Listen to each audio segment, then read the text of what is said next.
Amigos, es un gusto como siempre poder saludarles. Qué bueno que están como siempre puntuales aquí en su cita con nosotros para platicar entre todos. En esta ocasión de un tema importante sin duda, la reforma electoral en el Estado de México. ¿Sabe usted que se está cocinando? ¿Sabe usted que se está hablando del tema? Pero ¿es necesaria una reforma electoral para esta entidad? ¿Y cuáles son los temas que deberían abordarse? De estos y otros puntos los invito a discutir aquí entre todos.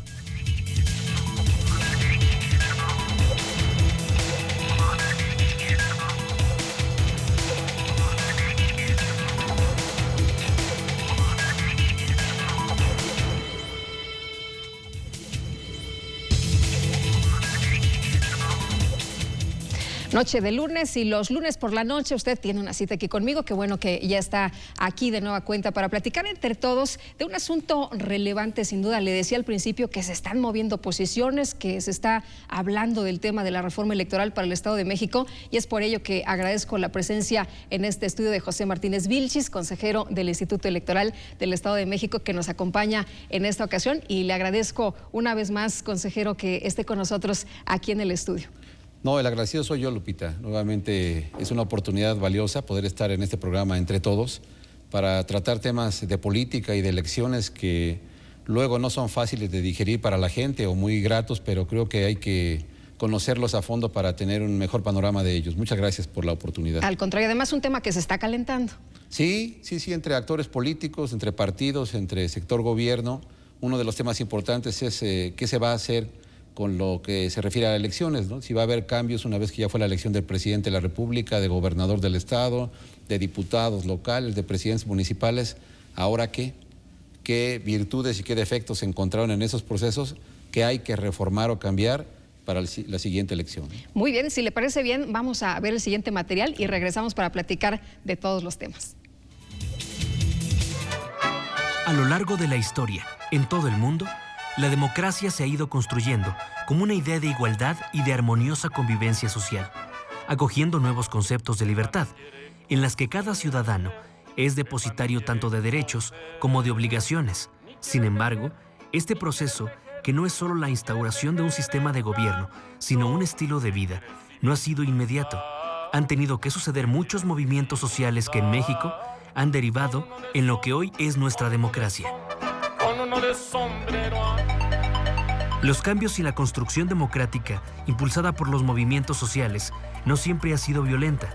Muy al contrario, nuestra construcción social ha sido a través de las reformas, que son movimientos sociales transformadores, organizados, que se inspiran en la necesidad de mejorar el estado de las cosas.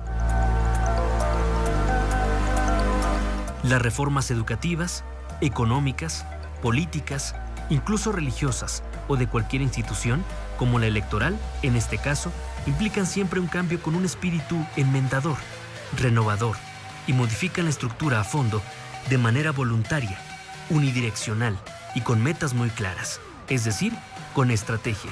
Casi siempre responden a una crisis, así como resultado se incorporan nuevos conceptos y nuevas formas de entender los roles y las funciones que juega cada parte. Otra característica de las reformas a lo largo de la historia es la innovación, el uso de nuevas tecnologías y nuevos mecanismos para obtener mejores resultados. De esta manera, las reformas político-electorales que han vivido en México y particularmente en nuestra entidad han sido producto de la inspiración de una democracia más incluyente, pacífica, que garantice la voluntad de la sociedad, que fomente el respeto a los derechos humanos y políticos y que motive la creación de una cultura ciudadana en la que, entre todos, participemos de forma cada vez más comprometida e incluyente en la construcción de nuestra democracia. Bueno, y si me permite, doctor, después de esta reflexión que se hace de manera conjunta con nuestros amigos del auditorio, retomar esto que yo decía en un principio, ¿es necesaria una reforma electoral para el Estado de México? Yo creo que sí lo es, porque hay cosas que, resultado de la experiencia del pasado proceso electoral, uno se da cuenta que hay que mejorar.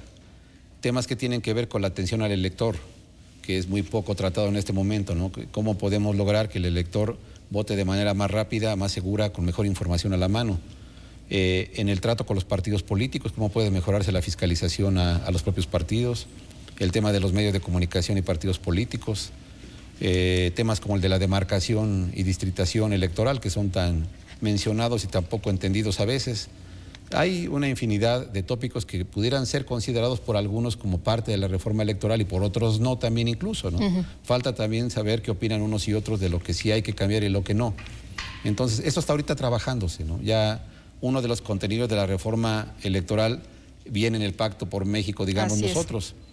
Otro de los contenidos viene en la reforma que todavía hizo el presidente entonces Felipe Calderón para promover, por ejemplo, candidaturas ciudadanas. Ya hubo entonces, me parece a mí, una propuesta de reforma electoral con Calderón y esta en ciernes, que es el Pacto por México, que delimita algunos de los temas de lo que puede ser la reforma electoral a nivel federal y en los estados, Lupita. Entonces son varios temas. Ahora, que habla usted de estos asuntos y que veíamos en la cápsula, hablando también del tema de la autonomía, se han dado avances importantes sin duda, hemos tenido diferentes organismos hasta este momento a lo que hemos llegado, institutos electorales en los diferentes estados de la República Mexicana y bueno, pues de cualquier forma se habla del desarrollo, pero también se cuestiona la autonomía de estos institutos. Muchas veces se dice, es que no hemos avanzado tanto. ¿Por qué? Porque los institutos electorales están al servicio de los partidos políticos y no de los ciudadanos. ¿Qué responde usted, consejero? Ese es un tema muy interesante, la gente lo pregunta. Yo he tenido suerte de trabajar en instituciones que son autónomas, como la universidad y ahora el Instituto Electoral, ¿no? Me parece a mí que surgen como una necesidad ante temas de política y de gobierno que antes trataban los tres poderes típicos, el poder ejecutivo, el poder legislativo y el poder judicial. Cuando surgen temas que no es deseable que ninguno de estos tres poderes tradicionales lo traten, es que entonces hay una respuesta hacia la creación de otra instancia distinta, que son las instituciones autónomas, que no dependen de ninguno de estos tres poderes. ¿Sobre qué temas? ¿Qué temas son los que no puede tratar el gobierno? Quizás el tema de la educación superior es más deseable que lo tengan organizaciones autónomas, como las universidades, ¿no? Esas tienen más años de creadas como instituciones autónomas. Luego en el Estado, las comisiones de derechos humanos. Los derechos humanos no deben ser llevados por el Poder Ejecutivo, por ninguno de los poderes, porque ellos pueden estar envueltos en temas que tienen que ver con el respeto a los derechos humanos. Entonces tiene que ser una instancia aparte, otra instancia autónoma, las comisiones de derechos humanos. Y luego el tema de la información que debe tener la gente, información del gobierno, cómo trabaja el gobierno, lo hace bien, lo hace mal. Entonces, otra instancia autónoma que son las instituciones de transparencia en los estados. Y ahora la última es o la penúltima, porque la última, la de transparencia, esta es las instancias electorales, ¿no? Que es un tema que antes estaba en manos del gobierno, del Poder Ejecutivo. Se consideró adecuadamente que no puede ser juez y parte el gobierno también de los temas electorales y se crea otra instancia distinta que debe ser ajena al gobierno, institución autónoma, Instituto Electoral del Estado de México. Tú haces bien la pregunta, ¿realmente es autónomo? O la gente se pregunta si responde a los intereses solamente del instituto o a otros. A mí me parece que la autonomía se va obteniendo de manera gradual, Lupita, y va dependiendo de la confianza que la gente y los gobiernos tienen en las instituciones que han creado, las instituciones autónomas. Tienen avances en su autonomía, tienen retrocesos, hay tentaciones de intervenir de los partidos políticos, por ejemplo, en el caso del Instituto Electoral, en decisiones que solo deben ser de los consejeros ciudadanizados o del gobierno también. Y entonces la creación de las instancias autónomas es un proceso paulatino, no sencillo. Entonces, en honor a la verdad, hay que decirlo así, se gana autonomía día con día con base en la confianza y se pierde también con base en los resultados del trabajo de estas instituciones, ¿no? Ahorita que menciona a los consejeros, ¿es un momento o un buen momento para empezar a hablar a lo mejor de otra forma de seleccionar a los consejeros, de nombrar a los consejeros? Ese es un tema que me parece que hay que tocar y aunque nos involucre a nosotros los consejeros, hay que decirlo, está ahora en el ambiente nacional que si se busca una forma distinta de elegirlos, no debería intervenir el Poder Ejecutivo, para empezar, y el Poder Legislativo sí, pero bajo condiciones distintas a las que actualmente interviene. Asociaciones internacionales dicen que debe Lo ideal sería que los eligieran a los consejeros las asociaciones de la ciudadanía, civiles o instituciones académicas. Eso sería el mundo ideal, ¿no? Que de ahí surgieran opiniones para saber quién puede ocupar los cargos de consejero. Más ciudadanos y menos políticos, ¿no? Entonces, a mí me parece que sí es un tema que vale la pena considerar. Debería basarse más en los méritos de la persona, en su experiencia profesional, en el tema y en su probada honestidad o autoridad moral para ejercer ese cargo. Entonces, es fácil decirlo en la teoría, ¿no? Los méritos, la experiencia profesional y su probada honestidad y autoridad moral deberían ser los elementos a considerar. Ahora, ¿cómo encontrar ese perfil de la gente y quién debe intervenir en su decisión? Claro. Entonces, si este tema es polémico, yo creo que sí se puede mejorar para que se encuentren cada vez mejores perfiles ciudadanizados de consejeros electorales. Ahora, fíjate que es importante decir que cómo están los perfiles en la República. Yo hice un estudio que indagó sobre quiénes ocupan los cargos de consejeros a nivel nacional en los 33 institutos y resulta que, para empezar, la mayoría son varones. Es un tema de género interesante. 75% hombres y 25% mujeres. Este tema no se puede quedar fuera de la reforma electoral, por cierto. Habría que considerar que haya más justicia en el tema de la equidad de género.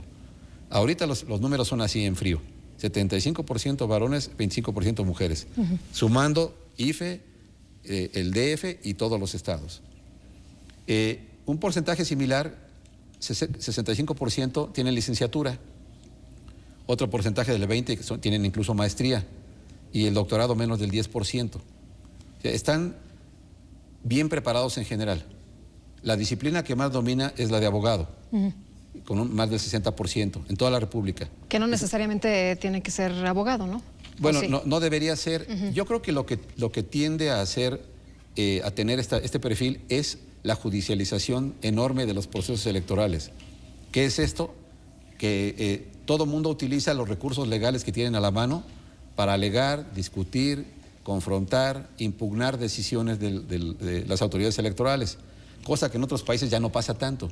Y al ser este el perfil, se requiere gente con más especialización jurídica, siendo que los institutos electorales deberían tener perfiles de todas las disciplinas de la ciencia, sería lo ideal. Esos serían ciudadanos, bien apoyados por abogados para tomar decisiones sustentadas en la ley.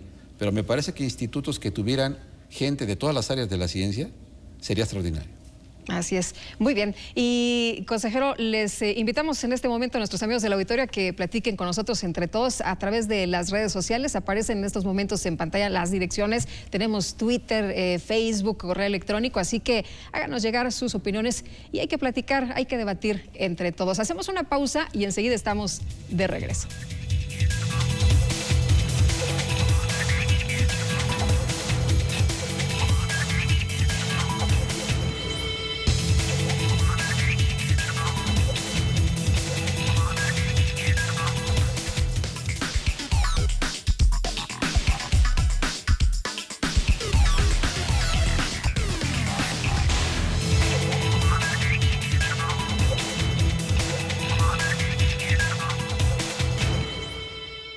Más allá de las elecciones, en el Instituto Electoral del Estado de México seguimos trabajando para formar mejores ciudadanos, desarrollando actividades para promover y difundir la cultura política democrática y la educación cívica, a través de cursos, talleres, conferencias, consulta y publicación de libros, atención a partidos políticos, jornadas cívicas para la promoción de valores y derechos humanos, sesiones de Consejo General y de comisiones, impartición de las maestrías en Administración y Derecho Electoral, y ahora de la especialidad en Derecho Procesal Electoral. IEM, Instituto Electoral del Estado de México. Haz lo tuyo. Detrás de tu voto hay buenas noticias. Un programa del Instituto Electoral del Estado de México.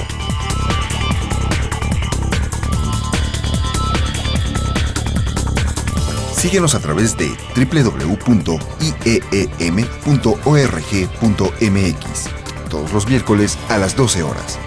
IEM, Instituto Electoral del Estado de México. Haz lo tuyo.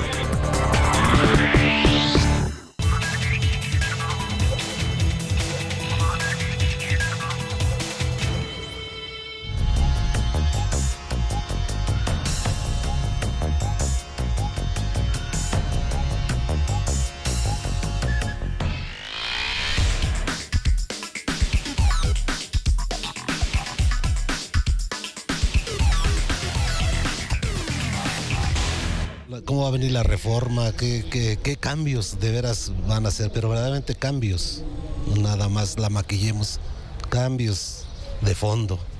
Ay, pues me gustaría que de veras nos indicaran quién, cómo, cuándo, por qué. En fin, conocer cosas que uno muchas veces desconoce, artículos que a veces uno no conoce, ¿sí? Porque ¿cómo me vengo a defender yo si no conozco nada? Nomás entro de golpe y porrazo. Pues ahora sí el contenido que nos beneficie, ¿no? Aquí en el Estado de México y pues a nivel de este país. Pues que hubiese más transparencia y también que los partidos pudieran tener más apertura hacia lo que sucede al interior, hacia los gastos generados, porque luego sí está muy vetado, eso es interno únicamente, ¿no? Que se diera a conocer al público todos los gastos de campaña y las irregularidades en que han incurrido muchos partidos.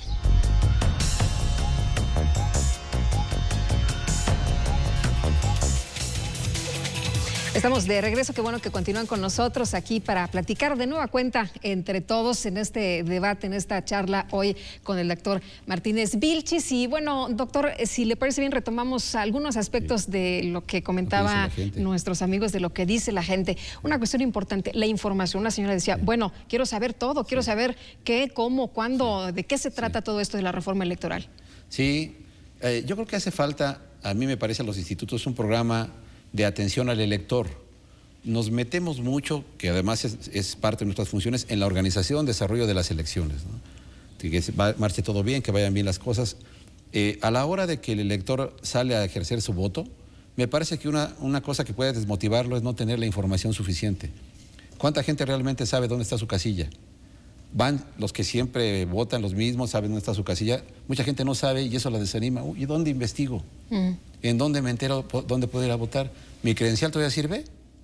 ¿O ya como a las 03 horas, en el 14 no va a servir la 9 y todavía sirve mi credencial? ¿Y cómo sé cuando llegan a la hora de formarse en las filas, y hay elección federal y elección estatal, 2 filas, y ahora dónde me formo primero?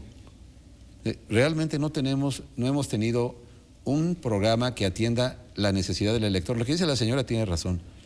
Si tú te acuerdas, Lupita, uno llega, ahora que hubo estas elecciones, a formarse en la fila, aquí que tuvimos elección concurrente en el Estado, y no está clara la pancarta que dice las iniciales en las que uno se puede formar, de la A a la M, los que tengan ese apellido, entre A y M, se forman aquí, y el resto de este lado. Clarito, ¿no? Que esté clarito dónde formarse uno. La gente luego se forma y le dice, no, le tocaba en el otro. Y ya hizo una fila de media hora, ¿no? O tenía que votar en la del Estado primero y luego acá. Nos falta más información para el elector de manera acuciosa. No solamente en la red, porque los institutos están desarrollando un programa para consultar en la red. Sí. Yo creo que tienen que ser los medios más poderosos como la televisión. Y que en lugar de usar tantos spots repetidos, demos más información de esta. Oiga, ¿sabe dónde votar? Aquí lo encuentra. Y las filas estarán anunciadas así, y las mamparas servirán para la gente discapacitada, como ya existen, para que si llega una silla de ruedas se pueda mover y se ajuste la mampara. Si una gente no tiene extremidades, pueda votar con un sello. Si la gente no tiene debilidad visual, puede usar sistema braille.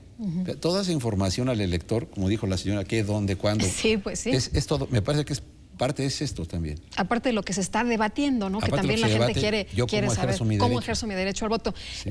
Creo que recibimos un diplomado la vez anterior, porque no sabíamos, incluso en diferentes medios, en diferentes programas, en radio, pues estábamos tratando de decir, bueno, y como son las coaliciones, ¿cómo firmo? Si voto por tal, se me anula, si voto por los tres. Exacto. Eso provocó mucha confusión. Mucha confusión. En los estudios que se hagan va a ser razón de que se hayan anulado muchas casillas o se hayan vuelto a recontar. Fue uno de los problemas que hubo en el Estado de México con esa desinformación que en la Federación se decía, tú puedes tachar 2 o 3 veces. Incluso puedes llevar tu marcador. Y en el Estado no se podía hacer eso, era una sola vez. Hubo infinidad de boletas, no solo en el Estado, sino en las entidades que tuvieron elección concurrente, donde la gente se confundió. El famoso lápiz ¿no? Exactamente. Que decía uno, bueno, están haciendo trampas, si se puede, no se puede. No informamos adecuadamente. A ver, señor, en la televisión, ¿no? O en el radio, si usted vota en elección federal, puede votar, techar varias veces. En la del Estado no, ¿de acuerdo? Y repetir eso hasta el cansancio. Como los partidos repiten hasta el cansancio sus promociones, los institutos entrar con más fuerza en eso. A la gente con toda claridad, no se vaya a confundir, ¿no? para que no haya este problema de anular tanto voto. Aunque no se debe hacer igual que los partidos políticos, porque ya vimos que no necesariamente da muy buenos resultados esto de la espotización, ¿no? Se debe hacer de otra forma. Exacto, me refiero a que como no hay tanta carencia ahora, seamos un poquito más insistentes en la información al elector, ¿no? Claro. Lo que decía también la persona sobre los partidos políticos, ¿gastan lo que deben? ¿O dónde me entero si gastaron? Porque al final es dinero público. Claro. Y el señor preguntó correctamente. Hablaba de transparencia, ¿no? De transparencia, sí. ¿Cuánto gastan los partidos?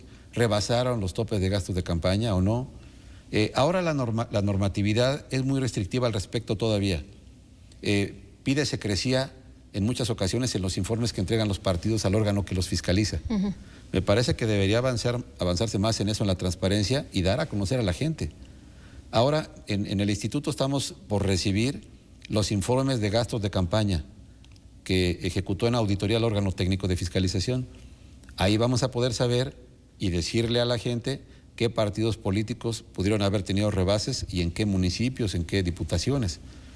Porque aparte la gente siempre está atenta, ¿no? Siempre quiere saber qué fue lo que ocurrió, porque hay, volvemos al mismo tema, el tema de la desconfianza, el tema de creer o no creer lo que nos dicen en cuanto a los reportes, y más tratándose de temas económicos, temas de dinero.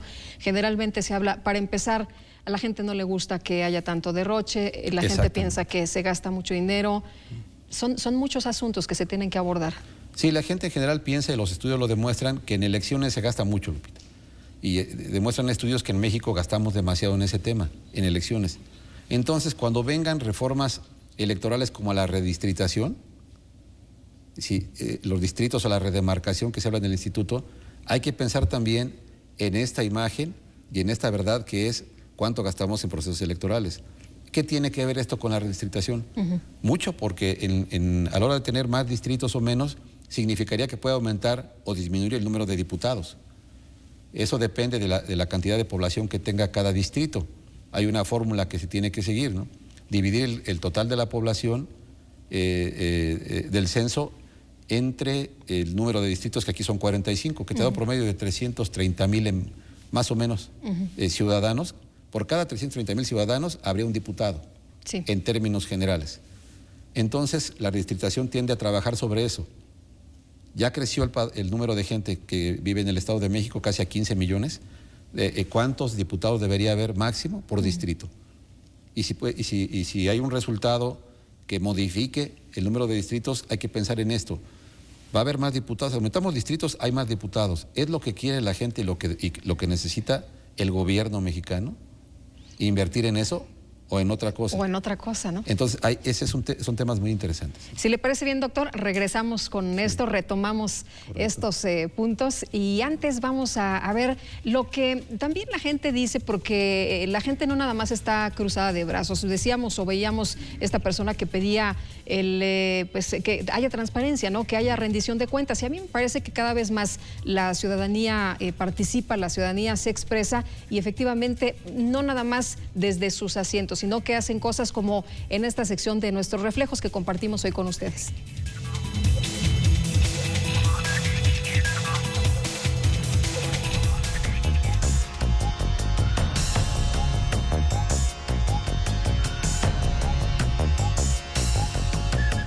Centros Formativos Unidos por una Educación de Calidad es una asociación que apoya a los niños, ¿sí?, del nivel inicial, de educación preescolar, que se les complica entrar a las escuelas públicas por cuestión de matrícula, que está demasiados niños en las aulas, y no pueden pagar una educación privada que es el costo es muy elevado.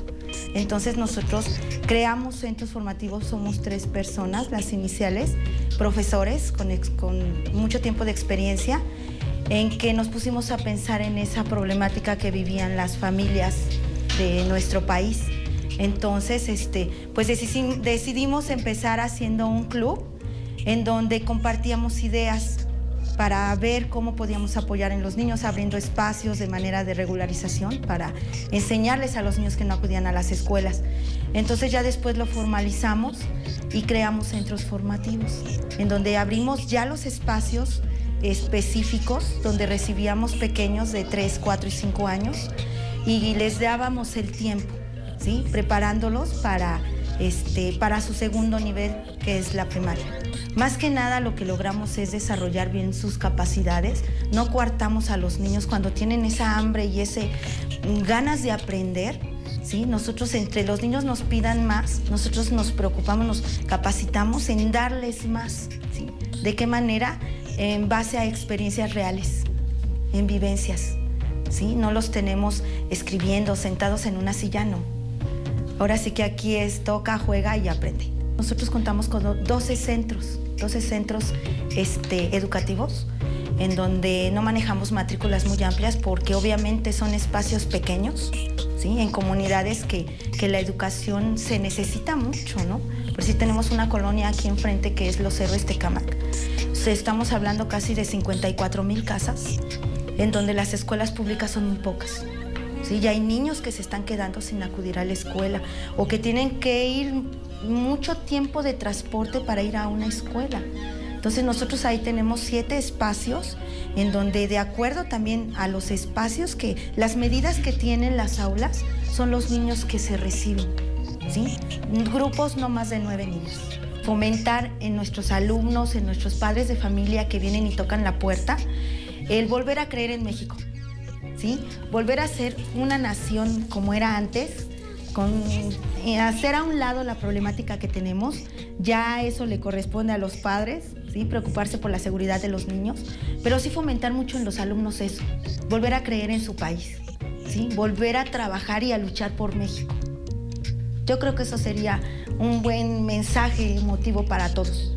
Esperamos seguir rompiendo fronteras, esperamos que esto sirva para que, pues, fomentarles o sembrarles la semillita de ir por más, ¿sí? De ir por más, de no conformarnos con lo poco que sabemos y lo poco que podemos compartir, sino que con esa parte humana que nos caracteriza a los mexicanos, de sí se puede, yo creo que sí podemos empezar a enlazar los brazos en las manos, independientemente de dónde seamos, de la condición social que tengamos, y hacer un buen equipo.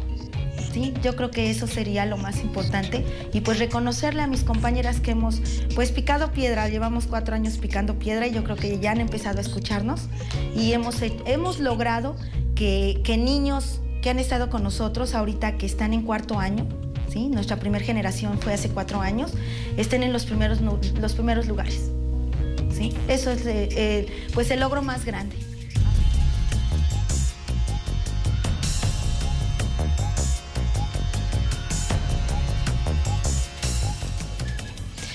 Y bueno, ahí están los logros, sin duda alguna. La participación ciudadana cambia el entorno y usted ha visto ya muchas muestras a través de esta sección de Nuestros Reflejos. La invitación, como siempre, para que siga participando con nosotros a través de nuestras cuentas Facebook, Twitter, correo electrónico, y sigamos discutiendo, por supuesto, entre todos. Además, usted sabe que usted y su opinión enriquecen este espacio. Regresamos.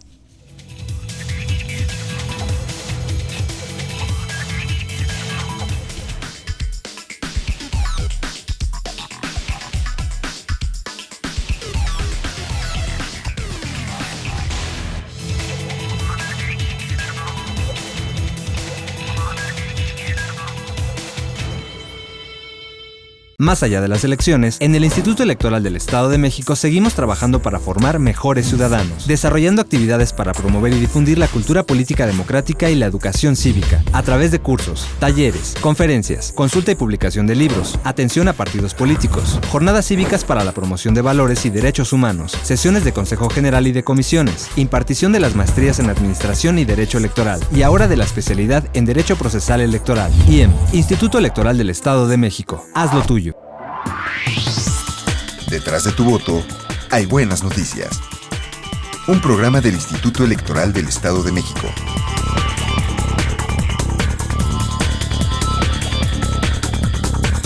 Síguenos a través de www.ieem.org.mx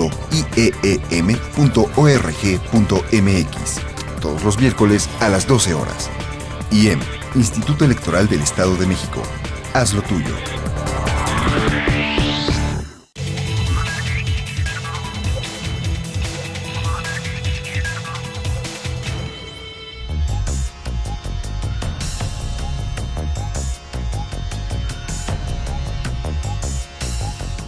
cuarta ocasión, el Instituto Electoral del Estado de México asistió a la Feria Internacional del Libro del Palacio de Minería, que se celebró en su edición 34, a efecto de contribuir al desarrollo de la cultura política democrática, sumándose al fomento de la lectura y promoviendo las obras que ha generado.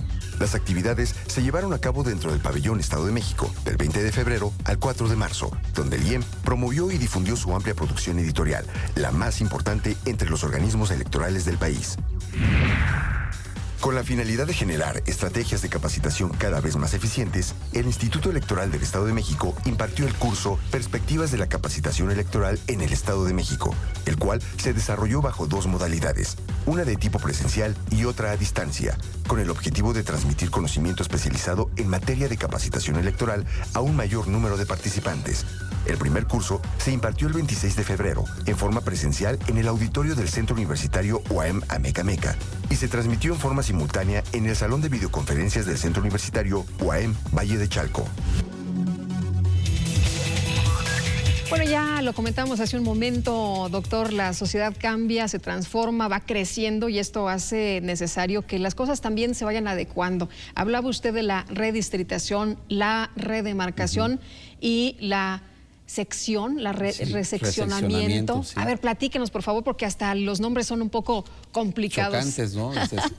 Pues sí, es un lenguaje técnico que indica que hay que hacer la tarea de ajuste de el número de, empezando el número de diputados que tiene cada estado, dónde están los límites entre esos distritos, dónde termina uno y empieza otro, y el número de secciones, que es a donde la gente va a votar, ¿no? Pueden votar entre 50 y 1,500 en una sola sección. Si la población crece y no se hace nada a este respecto, de inmediato va a llegar más gente a votar una sola sección, más de 1,500 y ya está saturada. Entonces hay que reseccionar, quiere decir crear más secciones para que la gente vaya a votar. ¿Pero cómo empezamos? ¿Por la redistritación? Pues es un poco caótico. Debería empezar por la sección, pero ahorita el IFE está haciendo una labor de redistritación ya, el IFE, con sus distritos a nivel nacional. El Estado de México tiene que hacer la tarea de redemarcación, que es lo que le toca a los institutos estatales. Redemarcar quiere decir volver a establecer los límites entre un distrito y otro. Quien ya redistrita es la Cámara de Diputados, la que dice si hay que incrementar el número de distritos, mantenerlos o reorganizar el número de diputados de mayoría relativa y de representación proporcional de cada uno de ellos. Entonces cada uno tiene que hacer su chamba. La chamba de redemarcar que hace el instituto es muy técnica. Se tiene que hacer con gente especializada en cuestiones de geografía, de estadística electoral. Tiene que haber una claridad en los límites municipales y territoriales que nunca está completamente terminado porque siempre hay algunos problemas de límites entre municipios. ¿Pero cuál es la idea? ¿Que quede cómo? Bueno, que haya el número justo, como decía hace un rato, de gente representada por un diputado. Ese es el objetivo máximo, ¿no? Que tengamos esos cerca de 330,000 por persona y entonces reorganizar todo. Y dice el Código Electoral que tiene que atenderse a criterios de contigüidad, compacidad y continuidad. Otra vez términos chocantes, ¿no?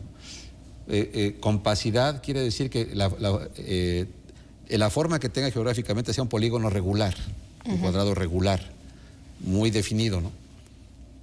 Continuidad, que no estén separados, como ahorita están en algunos casos, está un cacho de distrito, por decirlo así, de un lado, y luego se atraviesa uno y luego está otro. No, lo ideal es que estén todos juntos, el distrito todo junto, ¿no? Y continuidad, que atienda criterios de similitud socioeconómica, y cultural y de otro tipo, que se tomen en cuenta otros criterios. Este trabajo de geografía electoral, porque eso lo tienen que hacer especialistas en el Instituto Electoral del Estado de México, decirle a la Cámara de Diputados que ya terminó ese análisis de los límites de cada distrito y ellos llegar a la conclusión última. Nos quedamos con los 45 distritos que tenemos ahorita, que son 45 diputados más 30 de representación proporcional, 75 diputados en total en el Estado, o le bajamos o le subimos. Yo creo que no debemos aumentar, porque es un mal mensaje. Si fuera por la gente, le bajamos, ¿no? Pues sí, si la opinión del ciudadano. La opinión del ciudadano, ¿no? claro, sí. Es, sí. Pues, ¿para qué queremos tantos? Y si hay más población, como la ley dice que debe haber representantes por cada número determinado, entonces, ¿cómo arreglamos eso, no? ¿Cómo hacemos? A lo mejor, algunas fórmulas dicen, disminuye los diputados de representación proporcional, aquellos que no se eligen. sino que se hacen con base en listas de que envían los partidos políticos y de acuerdo a los votos que tienen se les van asignando. Entonces disminuye esos diputados de representación proporcional que ya no son tan necesarios en estos tiempos porque ya hay más equidad entre partidos. Claro. Y mejor analiza los de mayoría relativa, los que van a las elecciones, a los procesos electorales. Por los que la gente vota. Vota, exacto. Entonces a lo mejor se pueden aumentar de 45 a 50 para atender los criterios de población y disminuir los otros, los de representación proporcional. Hay muchas formas de solución. Doctor, ¿cómo cambia todo este esquema? ¿En cuánto tiempo se tiene que hacer? Empezamos hablando con la reforma electoral del Estado de México. ¿Es necesaria la reforma para que esto ocurra o esto es independiente? No, puede haber cosas que son independientes, ¿no? La reforma electoral nacional, por decirlo de alguna forma, que está contenida en el Pacto por México, tiene, como decíamos en tu programa anterior, Lupita, tiene tiempos establecidos, semestrales, que van máximo a un año, año y medio. Eso me gusta, que dice concretamente cuándo debes terminar tu trabajo, ¿no? Si vas a disminuir el financiamiento a los partidos políticos, me parece a mí correcto, hay que presentar la propuesta en el primer semestre del 13, analizarla en el segundo semestre y implementarla en el primer semestre del 14. Ya tiene una fecha, ¿no? Entonces, hay otros trabajos como este de la redemarcación que puede llevarlos al paralelo del Instituto Electoral. Otros, reformas al Código Electoral para que ahora los materiales que ya no van a poder usar los partidos políticos, que dice el Pacto por México, los utilitarios, los cilindros, las plumas. De lo que ya conversábamos ya hemos también. Conversado, eso que me parece perfecto, no gastar en eso. Yo creo que a todos. A todo el mundo, ¿cuándo se va a aplicar? Eso lo puede ir haciendo el Instituto en su normatividad. O sea, no es necesaria una gran transformación, se pueden ir haciendo, en algunos casos, avanzando, ¿no? Reformando nuestra normatividad interna en el Instituto y otras que requieren el trabajo de reforma incluso constitucional. Entonces, son las dos cosas. Unas que ya pueden empezar en este momento, que hemos estado comentando, y otras que tiene que haber primero un acuerdo de los partidos nacionales. Muy bien. Pues se suma en esta conversación Francisco Lizcano en la voz de, y si le parece bien, doctor, y a nuestros amigos, vamos a escuchar su opinión.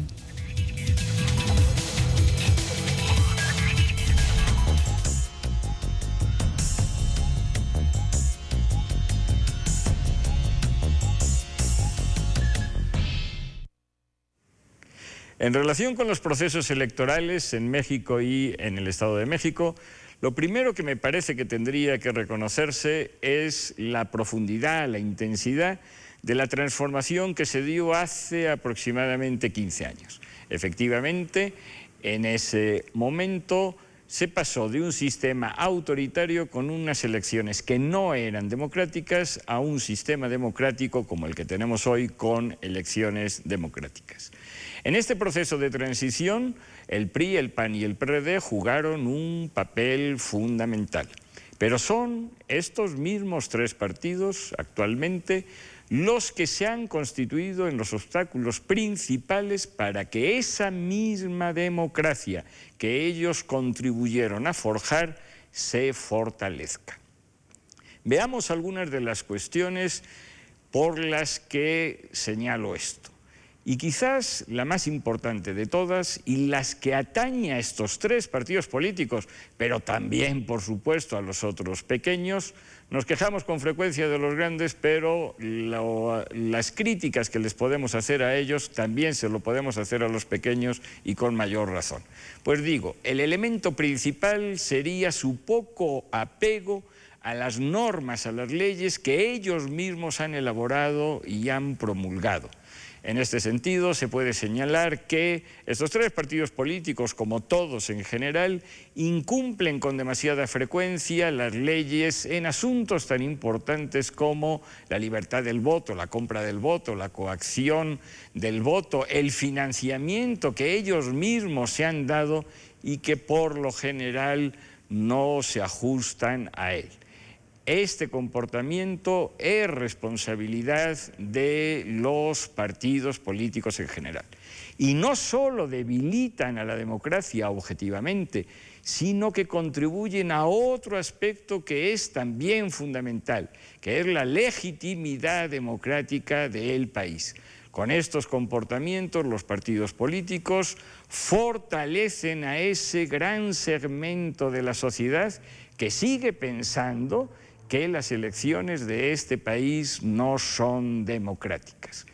Y a esta falta de la legitimidad no contribuye solamente esta cuestión del poco apego a la ley, sino que hay fuerzas políticas que de forma sistemática se dedican a calumniar a instituciones electorales, sean los institutos, sean los tribunales electorales, cuando cumplen bien su función.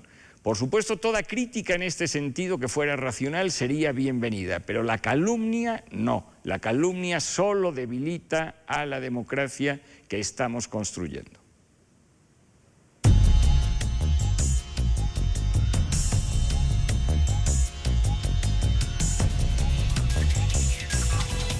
Gracias al doctor Lizcano, como siempre, interesante su reflexión y su punto de vista. Y la invitación es para que siga con nosotros participando, enriqueciendo este espacio a través de nuestras cuentas Facebook, correo electrónico y Twitter. Y regresamos.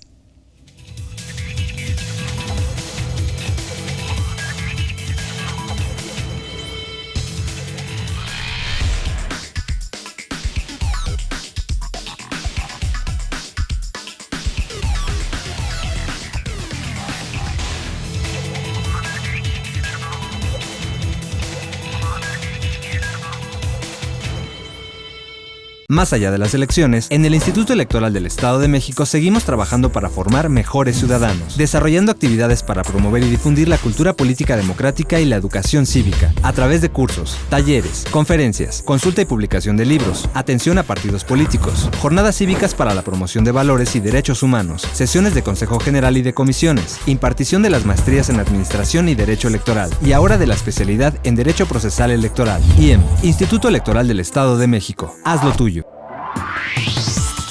Detrás de tu voto hay buenas noticias. Un programa del Instituto Electoral del Estado de México.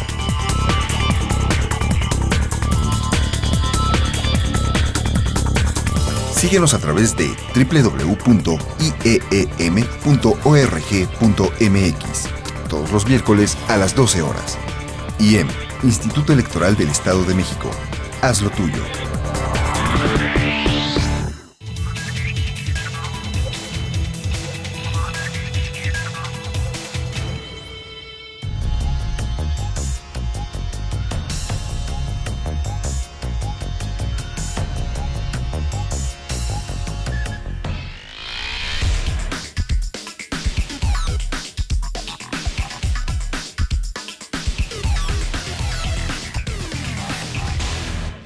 Porque se sobreentiende que las autoridades las elige el pueblo, ¿no? Y es el conteo de votos lo que le da una validez a cualquier evento político. Pues sí, porque si no votamos no somos ciudadanos. Pues la verdad, a estas alturas de la vida ya ni me interesa, porque ellos ponen a los partidos y a quien vaya a quedar ellos lo ponen. Así de simple. Pues para exigir nuestros derechos. Exigir nuestros derechos y que el gobierno cumpla de lo que en campaña andan prometiendo. Porque a través de nuestro voto nosotros elegimos a la persona que nos va a gobernar. Para bien o para mal, creo que tenemos que decidir para saber quién nos va a gobernar.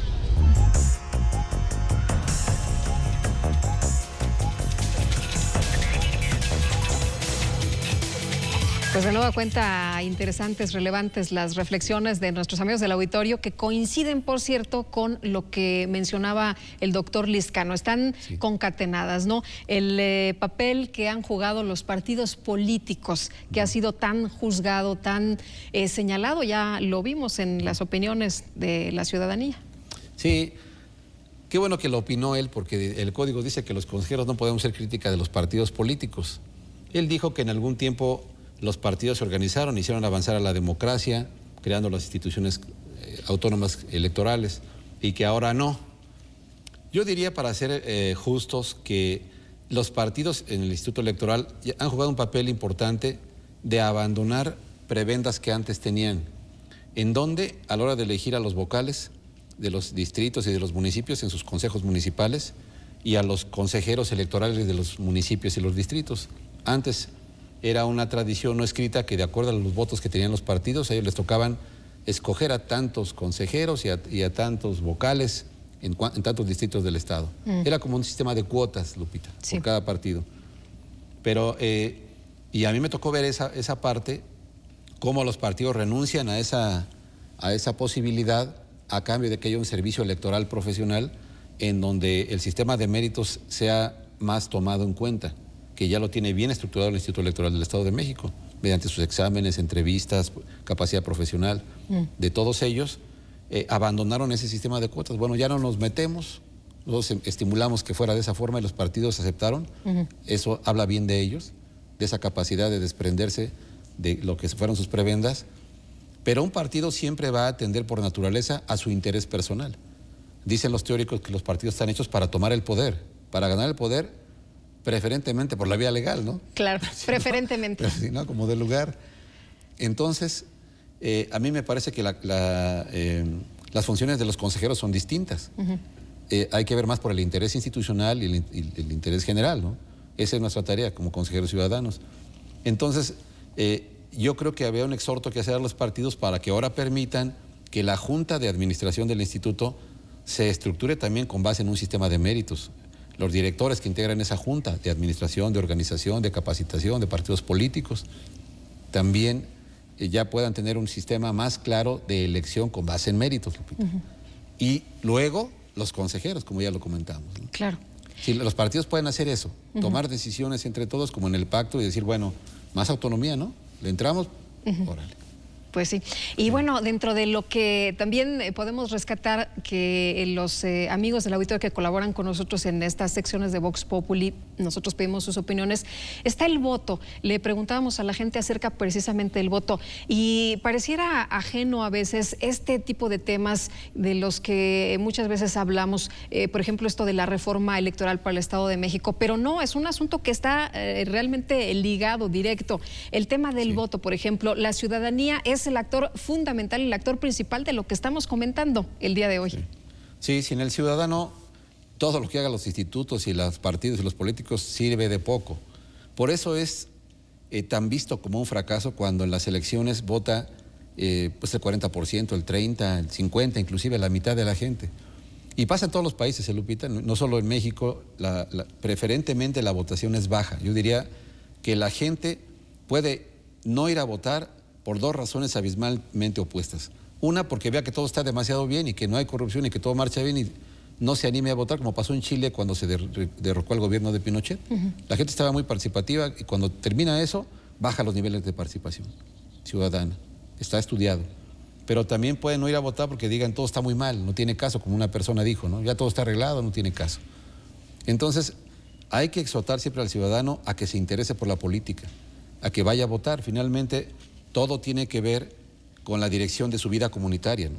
Un presidente municipal ve el tema de la basura, del alumbrado público, de los mercados, de los panteones, de los jardines. Y si no se escoge a un buen presidente municipal, todos tenemos un poco de culpa, ¿no? Claro. Entonces, sí es importante interesarse en la vida política, aunque de repente se vea fea, digamos, ¿no? Hay que ser decididos y participar permanentemente. Ahora supervisando, por ejemplo, al gobierno, todos los gobiernos. El ciudadano debería tener mejores instrumentos de fiscalización de programas gubernamentales, no solo en las elecciones, yo lo he dicho antes, sino a la hora de ejercer el gobierno. Claro. Entonces falta marchar por ese lado de la mayor participación ciudadana, ¿no?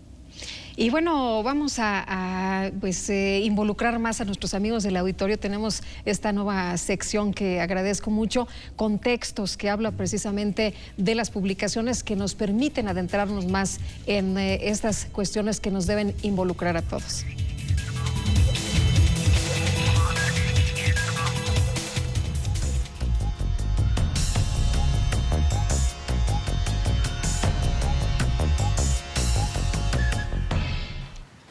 El Instituto Electoral del Estado de México tiene entre sus fines la promoción y difusión de la cultura política y democrática entre la ciudadanía del Estado de México.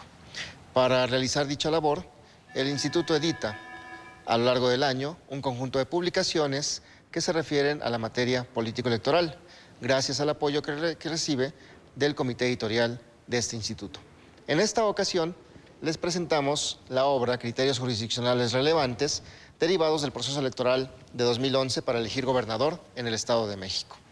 En esta obra, cuyo autor es Abel Aguilar Sánchez, quien es integrante del Consejo General de este instituto, es consejero electoral, se analizan 103 sentencias del Tribunal Federal del Poder Judicial de la Federación, en donde hay un conjunto de interpretaciones sobre diversas temáticas que tienen que ver con la elección de gobernador en 2011, pero que además sirven para orientar y normar un conjunto de criterios en la interpretación de las distintas normas que confluyen en el espacio electoral sobre diversas temáticas, por ejemplo, sobre actos anticipados de campaña y precampaña, sobre campañas electorales, sobre derechos de acceso a la información partidista, sobre derecho de acceso a la justicia, derecho de petición, las facultades y responsabilidades del Consejo General del Instituto, particularmente en lo que se refiere a la interpretación de normas constitucionales durante el proceso electoral, impedimentos, por ejemplo, para ser nombrados vocales distritales o municipales, libertad de expresión, derechos político-electorales del ciudadano como derechos humanos, medios de impugnación, monitoreo a los medios de comunicación, precampañas electorales, procedimiento administrativo sancionador y un conjunto de temáticas que sirven a la ciudadanía y a los especialistas para poder identificar la forma en la que en la competencia electoral intervienen tanto las autoridades administrativas como jurisdiccionales. Esta obra es parte del esfuerzo editorial que el Instituto Electoral del Estado de México realiza anualmente para hacer llegar a la ciudadanía y a los ciudadanos interesados un conjunto de temáticas que son fundamentales en la promoción y difusión de los valores democráticos en el Estado de México. Muchas gracias.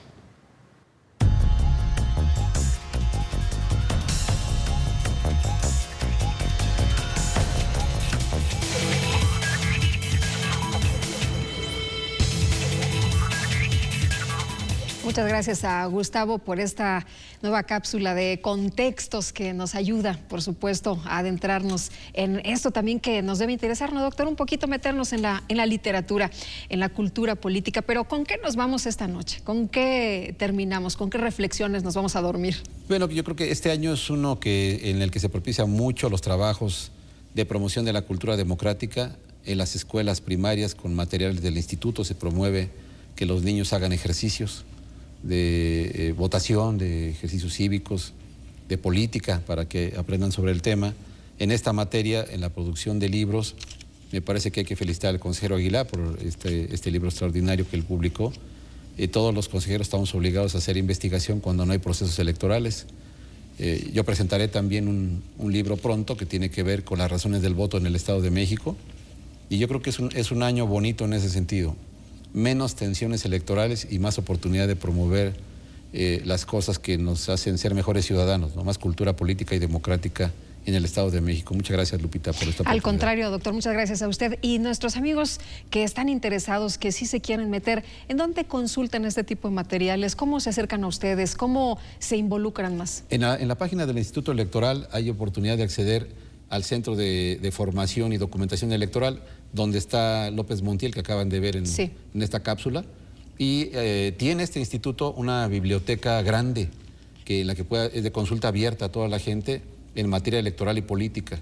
¿Accesible? A la gente, accesible a todo el mundo, con documentos escritos y electrónicos, de tal modo que es una buena oportunidad para visitarlo, para los estudiantes de estas áreas de ciencias sociales y para la gente en general. ¿Términos que podemos entender todos? A veces sí, en otras ocasiones. Y en otras son especializados, ¿no? Especializados. Pero desde los niños hasta las personas hay materiales mayores. Para todo, ¿no? Para niños y para especialistas, ¿no? Muy bien. Es un buen centro. Muy bien. Pues, doctor Martínez Vilchis, muchas gracias una vez más por habernos Lupita. acompañado. No, gracias a ustedes por esta inmejorable oportunidad. Muy amable. Y muchas gracias también a usted que estuvo aquí con nosotros platicando entre todos como cada lunes. Que la pasen muy, muy bien.